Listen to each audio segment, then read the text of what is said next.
이를 어머니 집에 알렸더니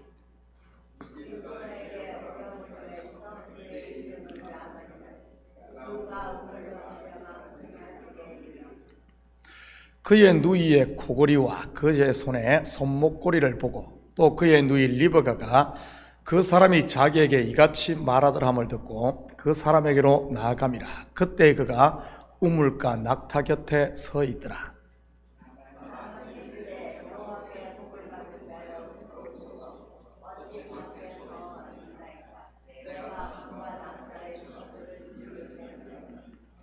그 사람이 그 집으로 들어가매 라반이 낙타의 짐을 부리고 집과 사료를 낙타에게 주고 그 사람의 발과 그의 동행자들의 발 씻을 물을 주고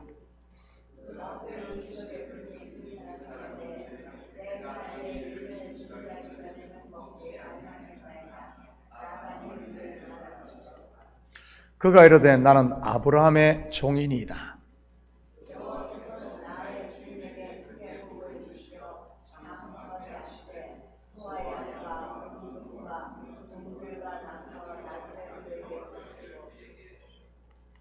나의 주인의 아내 사라가 노년에 나의 주인에게 아들을 낳으매 주인이 그의 모든 소유를 그 아들에게 주었나이다.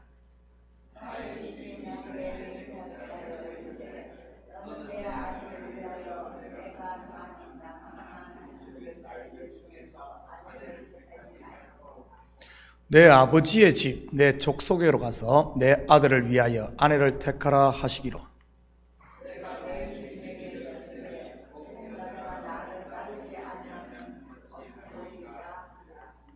주인이 내게 이르되 내가 섬기는 여호와께서 그의 사자를 너와 함께 보내어 내게 평탄한 길을 주시리니 너는 내 족속 중 내 아버지 집에서 내 아들을 위하여 아내를 택할 것이니라.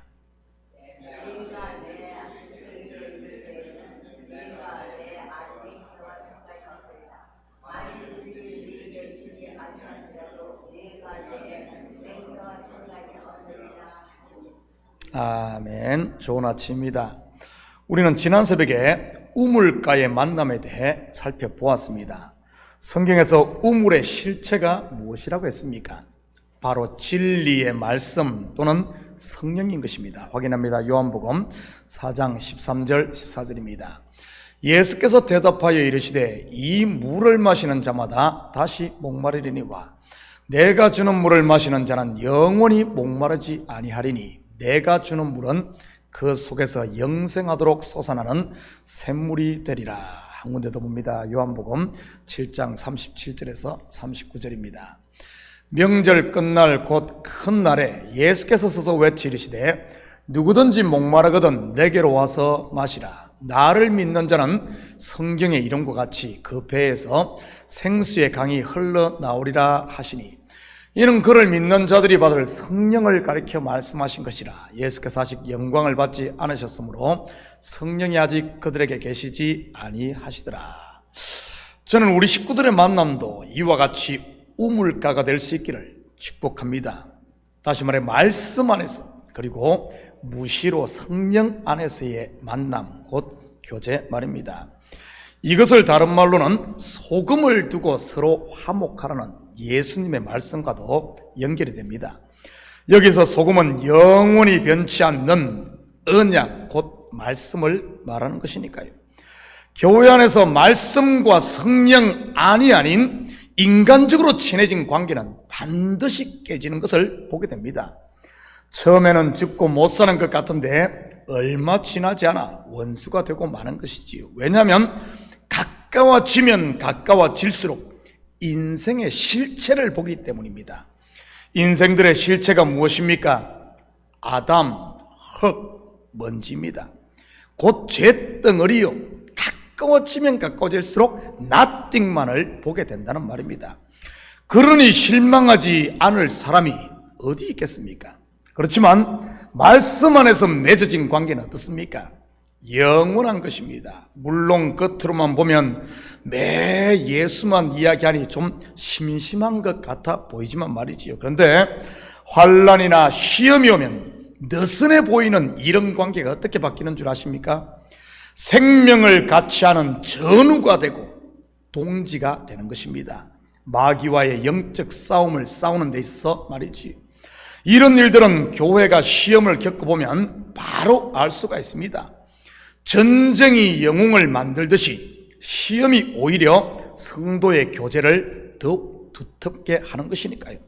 우리 몸도 그렇지 않습니까? 건강한 사람은 위험이 닥치면 온 몸의 세포가, 우리 근육이 긴장을 하고, 설령 몸에 병균이 침입을 해도 몸의 이런 세포들이 그것을 방어해냅니다. 함께 똘똘 뭉쳐서 말이지. 그런데 인간적으로 친해진 관계는 어떻게 되는 줄 아십니까? 시험과 환란이 오면은 뭉치는 것이 아니라 이때다 싶어 평소 숨기고 있던 발톱을 드러내며 자기의 목소리를 냅니다. 그러니 모래알처럼 흩어지게 되는 것이지. 저는 우리 식구들이 말씀과 성령의 우물가에서 만남으로 그리스도 안에서 함께 든든하게 세워져 갈 수 있기를 축복합니다. 이렇게 만남을 가지는 사람들은 가까워지면 가까워질수록 서로를 통해 예수 그리스도를 보기 때문에 nothing이 아닌 everything이 되는 것이지. 우물가에서 리브가를 만난 아브라함의 종은 그녀의 집으로 초대를 받게 됩니다. 31절 32절입니다. 라반이 이르되 여호와께 복을 받은 자여 들어오소서 어찌 밖에 서 있나이까. 내가 방과 낙타의 처소를 준비하였나이다. 그 사람이 그 집으로 들어가면 라반이 낙타의 짐을 부리고 집과 사료를 낙타에게 주고 그 사람의 발과 그의 동행자들의 발 씻을 물을 주고. 여러분은 리브가의 오라버니인 라반의 행동을 통해 무엇이 느껴집니까? 좀 오버하는 것 같아 보이지 않습니까? 누이가 낯선 사람으로부터 받은 코걸이와 손목걸이를 보고 하는 행동이 말이지. 물론 라반의 이러한 행동을 자세하게 미리 그리는 이유는 앞으로 전개될 조카인 야곱과의 관계에 있을 일들을 거기에 대한 복선을 미리 까는 역할을 합니다. 아무튼 라반의 이런 과잉 친절에 대한 종의 태도는 어떤지 볼까요? 33절입니다. 그 앞에 음식을 베푸니 그 사람이 이르되 내가 내 일을 진술하기 전에는 먹지 아니하겠나이다. 라반이 이르되 말하소서. 우리는 여기서 아브라함의 종이 사명에 충실한 우직한 종임을 보게 됩니다. 아브라함이 상속자로 삼으려고 했던 이유를 조금은 알 수 있는 것이지. 구속 역사의 관점에서 보면 이 종 곧 엘리에셀의 실체가 무엇이라고 했습니까? 바로 율법입니다. 우리는 이 종과 같이 우직한 또 한 사람을 성경에서 만나볼 수 있습니다. 바로 세례 요한이지. 그는 구약의 마지막 선지자로서 그 또한 율법을 상징하는 인물입니다. 그는 자기를 따르는 제자들의 이 알랑방구에도 불구하고 끝까지 자기의 자리를 지키는 우직함을 보게 됩니다. 한번 볼까요? 요한복음 3장 28절에서 30절입니다. 내가 말한 바 나는 그리스도가 아니요 그의 앞에 보내심을 받은 자라고 한 것을 증언할 자는 너희니라.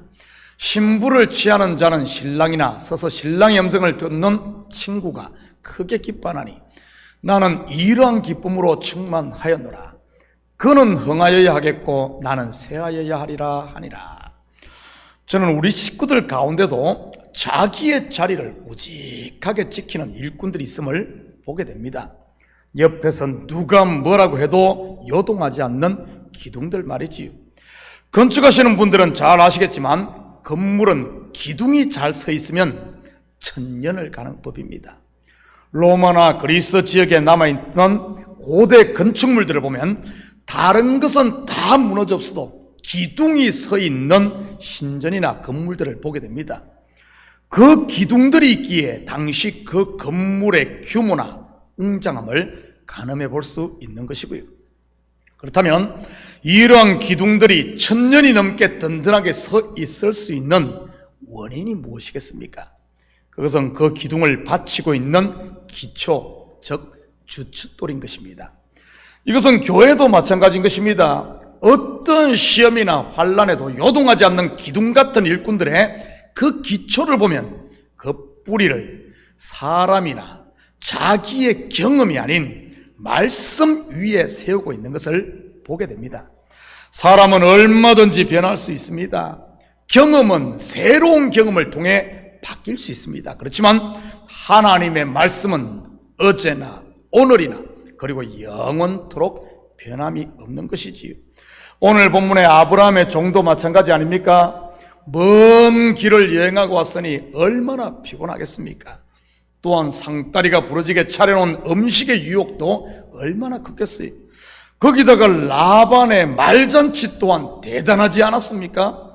종을 향해 여호와께 복을 받은 자여 들어오소서. 여러분, 종으로서 이런 소리는 아마 처음 들어보지 않겠습니까? 누가 종에게 이런 말을 합니까? 그럼에도 아브라함의 종은 어떻습니까? 내가 내 말을 진술하기 전에는 먹지 아니하겠나이다.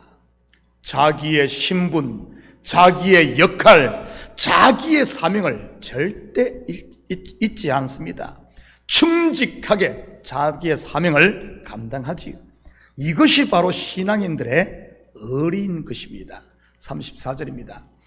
그가 이르되 나는 아브라함의 종이니이다. 그리고 그는 아브라함이 자기에게 한 맹세와 그리고 자기가 온 목적, 곧 주인 이삭의 아내를 구하기 위한 사실을 라반에게 진술합니다. 자기의 생각을 더하거나 빼지 않고 말이지요. 거짓 선지자와 거짓 선생 그리고 이단들의 특징이 무엇인 줄 아십니까? 바로 하나님의 말씀에 자기의 생각이라는 누룩을 슬쩍 집어넣는 것입니다. 그것도 많이도 아니고 아주 조금 말이지. 창세기 3장에서 하와를 유혹했던 뱀이 그랬던 것처럼 말입니다. 의심이라는 누룩 말이지. 야, 한번 생각해봐. 왜 하나님께서 이 맛있는 선악과를 못 먹겠겠어? 저것 먹으면 하나님처럼 되니까 그런 것 아니겠어? 이러한 의심의 누룩은 결국 속에서 전부 부풀어 서로를 이간시켜 원수를 만들어버리는 겁니다. 예수님께서 경고하신 것처럼 적은 누룩이 온 등이에 퍼지는 것이지. 그래서 성도는 의심의 누룩이 뿌리내리지 못하도록 깨어 있어야 하는 것입니다. 그렇지 않으면 목사도 의심하고 장로도 의심하고 심지어는 하나님도 의심하다가 혼자 고립되어 마귀의 밥이 되고 마는 것이니까요. 목사를 의심케 하는 가장 큰 이유가 무엇이겠습니까? 바로 말씀을 듣지 못하게 하는 것 아니겠습니까? 몸이 음식을 먹지 못하면 결국 죽듯이 우리 영도 말씀을 듣지 못하면 마찬가지인 것입니다. 종이 자기의 자리를 벗어난다든지 사명을 잃어버리면 어떻게 되겠습니까? 종이 주인 행세하다가 하루아침에 쫓겨나는 것입니다. 충직한 아브라함의 종은 자기의 이야기가 아닌 주인의 이야기를 전부 라반과 리브가에게 전해줍니다.